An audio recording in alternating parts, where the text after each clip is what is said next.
we're seeing something masquerading as journalism. I think what we are seeing is people who are pro Hamas, or maybe more widely, they're pro the Palestinian cause. They're sympathetic to it. They want to support it. And they're reporting on the conflict, but they're reporting in a way that's biased. It's in a way that you can't actually figure out what is going on. Journalists can be these amoral reporters. Like we're not interested in good and evil. We're just telling you what's happening. You can't actually tell people what's happening if you don't have some moral compass. And part of what I said, like, what are these stories? They're pro Hamas, pro the Palestinian cause. A few days ago, I came across this article on the BBC. We read, nearly 70% of Gaza war dead are women and children, UN says. Now, if you know anything about the history of warfare, this number is unusually high. So I kept on reading to figure out where did this number come from. And as we read the article, we come across the crucial line. Gaza's Hamas-run health ministry, whose figures the UN sees as reliable, has reported a death toll of more than 43,000 people over the past 13 months. Let me read this again. Gaza's Hamas-run health ministry. In other words, the source for these numbers, the source the BBC is using, is Hamas. The people who slaughtered parents in front of their children, the people who kidnapped babies, the people who live stream their atrocities for the whole world to see, they're taken by the BBC as a legitimate source. And you could say this is one bad example, an unfortunate moment perhaps for the BBC. Maybe the senior editor that day was asleep at the wheel. And yet, as you will see, it is just one example of the bizarre, to put it lightly, way that many legacy media in the West report on the Arab-Israeli conflict, of the conflict in the Middle East. Here's another example. Here is Sky News, and this is Kay Burley, one of the most experienced, one of the most prestigious broadcasters in the UK. And for 2.5 minutes, Kay Burley is interrogating a Conservative MP on whether it is proper for a Conservative Party leadership candidate to walk around London with a hoodie stating Hamas are terrorists. Now, notice, the UK government has registered Hamas as a terrorist group, and yet Kay Burley asks whether it is proper to call them out as terrorists. At some point, she says something like, this is incitement. She doesn't tell us incitement to what. Let's go back to the BBC. This is my favorite example, actually.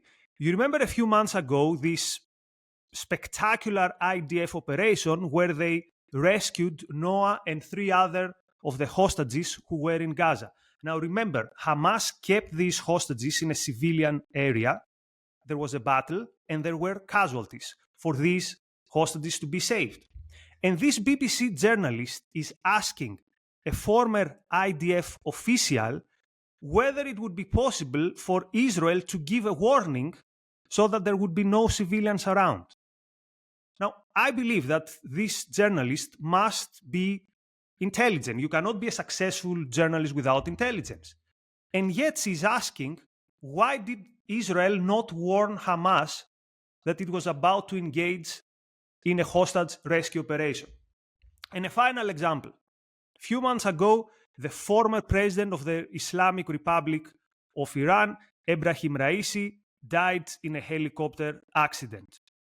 And BBC informed us that Raisi had a mixed legacy. A mixed legacy. Apparently, some people loved him. I presume these people were the Revolutionary Guards and the mullahs. And other people, people who perhaps are not big fans of theocratic terror, did not like him. And there were also thousands of people not available for commentary because they were murdered by Raisi. But for BBC, this is a mixed legacy. And it's not only the BBC, the NBC also presented it in the same way. It said there is grief in Iran, but some people feel also relief. And the question we're asking today with Onkar Ghate in the podcast of the Ayn Rand Institute is, why do we see this type of reporting in the Middle East conflict? We can sense that something here is bizarre, something here does not look right. So, Onkar, what type of journalism are we seeing here? What is happening here? We're seeing something masquerading as journalism. I think what we are seeing is people who are pro Hamas, or maybe more widely, they're pro the Palestinian cause. They're sympathetic to it. They want to support it. And they're reporting on the conflict, but they're reporting in a way that's biased. It's in a way that you can't actually figure out what is going on. So if the job of media, of a newspaper, of a television broadcast is to help the citizenry understand what's happening here in this case, what's happening in the Middle East, of which the Western world certainly has interest in it, you can't understand and you can't grasp what's happening in the Middle East if all you were following is the BBC and these like-minded media. So it's the pretense at journalism, and often what they will say is they're being neutral, they're being objective, they're presenting both sides, but that's really a cover for their actual bias. They're not actually reporting what is happening. And what we see here is a weird mix. On the one hand, we see this non-judgmentalism in terms of we're not taking a side, we're just telling you what happened. Yeah, indeed, technically, the butcher of Tehran, which was the nickname of Raisi, technically he had a mixed legacy. Or they say, well, we do not judge who is right and who is wrong here.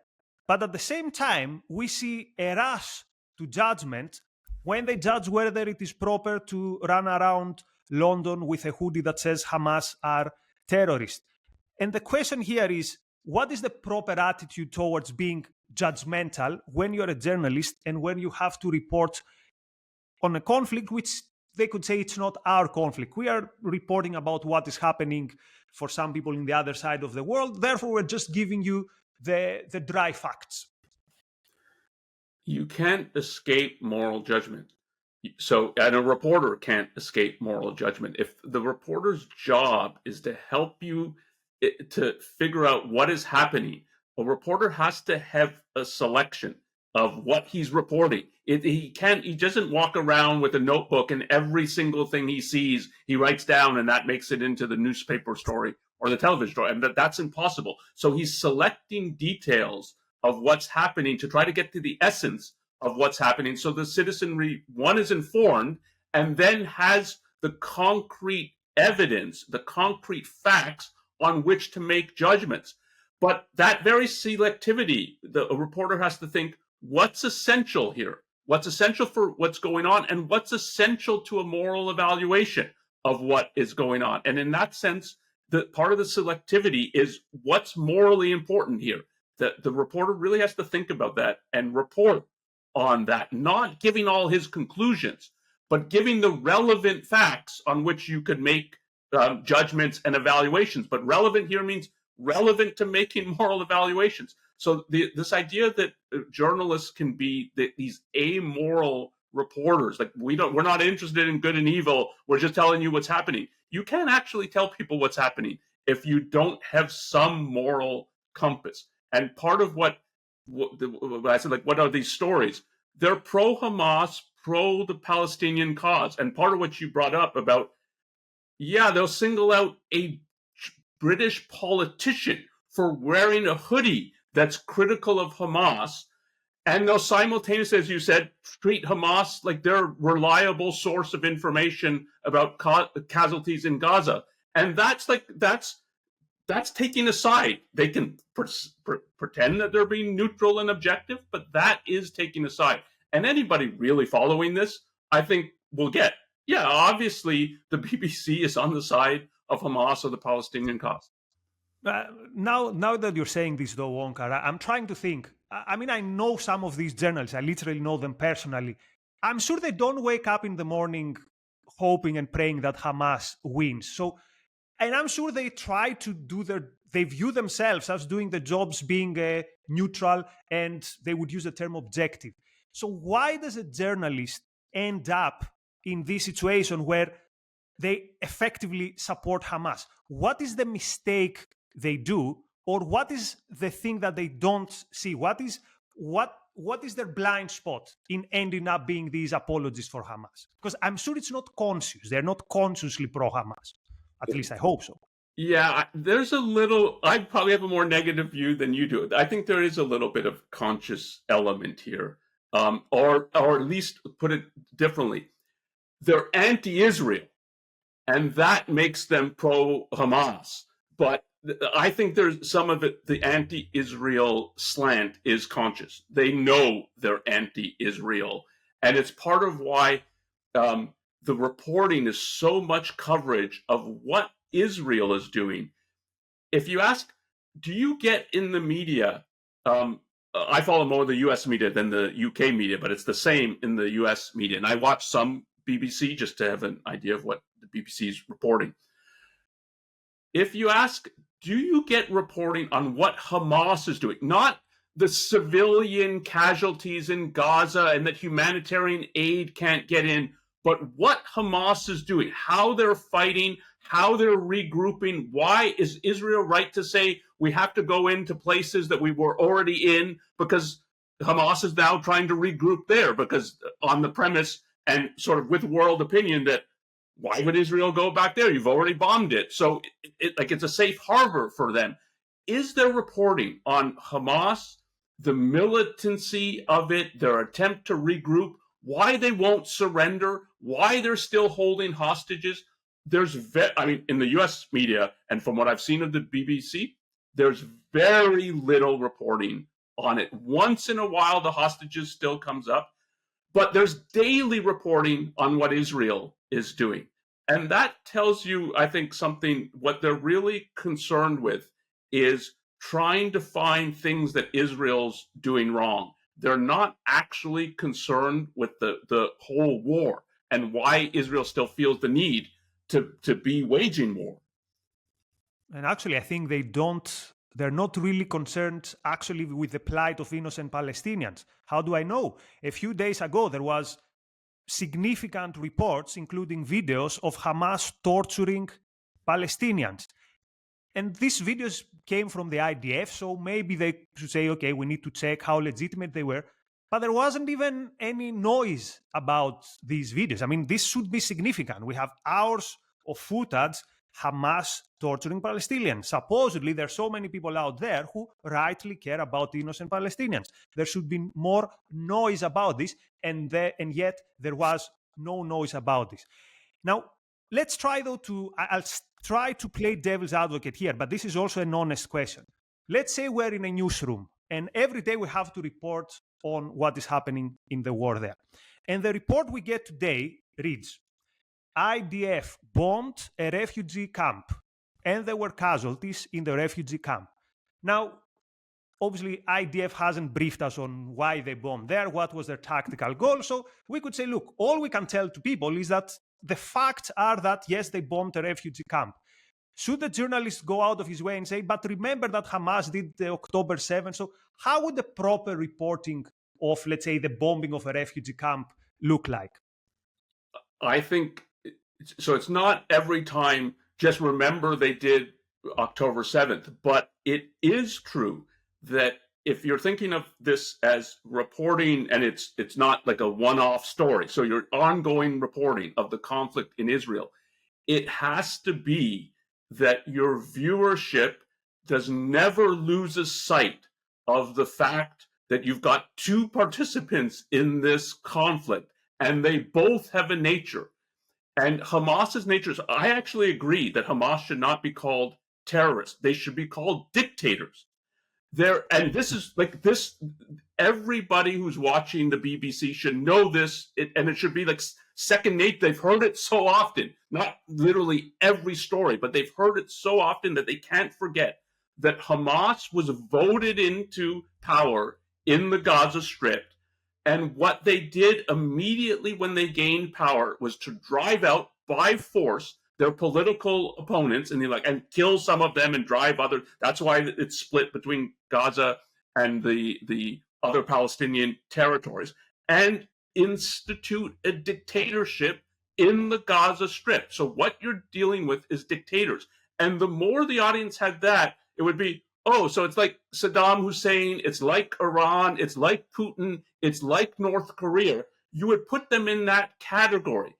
But that's part of what there's so little reporting on that. And then it's put like terrorists, that you think that there are these people sort of on the margins, on the outskirts, desperate to gain some political standing or power. That's not what Hamas is. And you can't, so it might, and you would report to say, we don't know what Hamas is doing, but they're still obviously fighting. And so Israel's fighting, and so we don't know what the what the IDF's reasons were for bombing here, but we still know that Hamas has not surrendered, is holding hostages, and that Israel still feels the need to fight. And if you reported it like that, so even if you didn't know the details of what Hamas is doing, the audience would know that and would know there's an other side. The images and the first story of the war dead, and that it's 70% women and children, what it makes it seem like is Israel's just bombing Gaza for no reason. Like there's nobody there other than women and children. They don't tell you who the other 30% is. They don't tell you, if you read the story, how much were Hamas, basically the military of Hamas. They don't tell you anything like that. And that is, I think, negligent reporting. Yeah, totally. I take what you're saying. I would still dismiss not only the 70%, even if they said that 99% were Hamas militants, anything that comes from Hamas, I wouldn't treat it in any way as something serious. And you are right on the terrorist thing. Hamas is literally the closest thing Gaza has to something like a government, the closest thing that they have to something like that. And on October 7th, we didn't have a terrorist attack. We had an invasion. It was literally an invasion, and I think it should be portrayed like that. Now, one last thing, Onkar, that I'll think out loud here and tell me if I'm getting somewhere. I've been viewing the media for the last many years as being very happy to be very vocal when it comes to providing us with, let's say, moral guidance. They view this as moral guidance. Some people call it virtue signaling. I don't like the term because I think it's a package deal. But for example, whenever it is something related to climate change, they will be very, very judgmental. Whether it has something to do with what they understand as gender equality, they will be very, very judgmental. And when October 7th came, or the conflict comes, they tell you, look, our job is just to report on what is happening. So there seems to be this tango between, on the one side, neutrality, what you explained as non-judgmentalism, and on the other hand, a very vivid eagerness to be hyper-judgmental. I mean, we don't need to name names. I mean, think how they even deal with any figure from what they consider the far right or a populist or something like that. So on the one hand, very eager to be judgmental and to tell us in some ways what to think. And on the other side, here we can't tell you. Here we're just reporting the facts. So what is happening here? Do the media actually have an agenda? Because it's very easy, this discussion, to go down the conspiracy theory route, that the media has an agenda and they have a particular, I mean, we saw how Trump capitalized in all this discussion. So what is happening with media and their quote unquote agenda? Yeah, I think there is an agenda here, in the sense that there's a moral viewpoint. It's not a conspiracy. It's pretty out in the open. And the moral viewpoint, it's partly to be anti-Western. And I view basically our universities today as anti-Western. What you learn, and journalists come out of universities, what you learn is the West is responsible for most of the evils in the world. It's part of what colonialism means, and that Israel's labeled now a colonial project. It's mostly responsible for the evils. So if you're going to report and view your job as, in part, a kind of, if not a moral crusade, at least it has a moral dimension to it, what you have to show is how bad the West is. This is part of why it's probably right to say it's more anti-Israel than pro-Hamas. What we have to show is how bad Israel is. But simultaneously, and part of this whole view, is anybody who's suffering weak and in need, they have moral standing, moral significance. Everybody's supposed to serve and minister to them. And you can't ask questions. This is part of what altruism as a moral viewpoint means. You can't ask questions of why they're in need, why they're weak, why they're suffering. Is it because they're good and subject to injustices? Or is it because they're evil and should be weak and suffering? You can't ask that question according to altruism. The mere fact that someone's in need or weak means they're entitled to moral significance, and you, as the stronger, productive person, have to serve them. So part of what you see in the reporting of in Gaza is they can exhibit it's poor, it's relatively backward, and so on, and they never ask the question, why is it like that? If you talk to Israelis and Palestinians, they'll tell you Gaza used to be better than what it is now. It's part Hamas has reduced it to this. And all this money flowing into Gaza, they've built tunnels and they've bought arms because they want to wipe Israel off the map. They've persecuted and impoverished their own citizens. But you're not supposed to ask that because they're the weaker party. And that's part of the whole viewpoint here. So it's not a conspiracy. There's a moral viewpoint here that's perverse, but it is the viewpoint they hold, and it is driving them, I think. And it's sometimes conscious, and it's sometimes not that conscious, but this is what they've learned in school. Yeah, the dangerous mix here is, on the one hand, the universities don't really teach you how to think on first principles, but at the same time, they teach you what to think. So they advocate all these things that you said, that the Western powers are always viewed with suspicion, and that the post-colonial subjects are never to be judged. So how can we... So here's the weird thing. These are kids, young people, growing up with all the messages about feminism.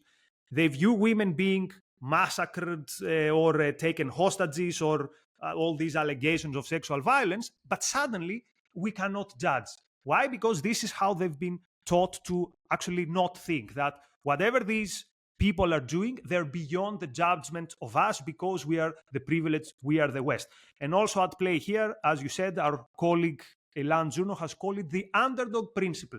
Palestinians here are the weakest part, therefore they deserve our support, no question asked, which of course is a very bizarre statement, because if we apply this to other cases, we're going to come up with results that we wouldn't want to go there. For example, ISIS was the weakest part in its war against the world. What does this mean? That they deserve any sympathy? The answer is obviously not.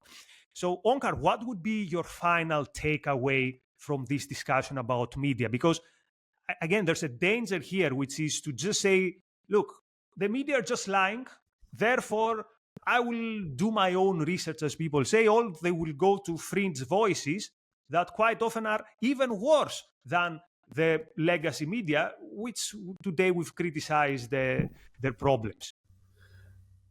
So the more you understand what's driving it is fundamental philosophic ideas, the more you'll see it's not restricted to the BBC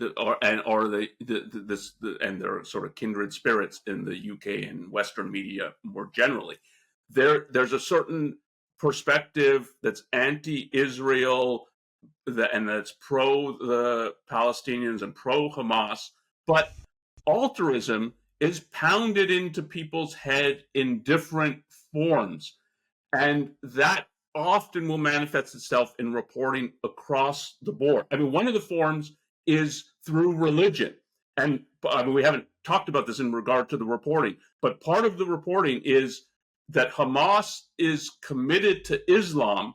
You can't criticize them for being religious fundamentalists and fanatics, because and then it's the weaker religion. So, and you see this all through Europe, that the inability to honestly deal with the threat of Islamic totalitarianism in Europe. It's partly they can't deal with it because you can't criticize religion. But there's that view.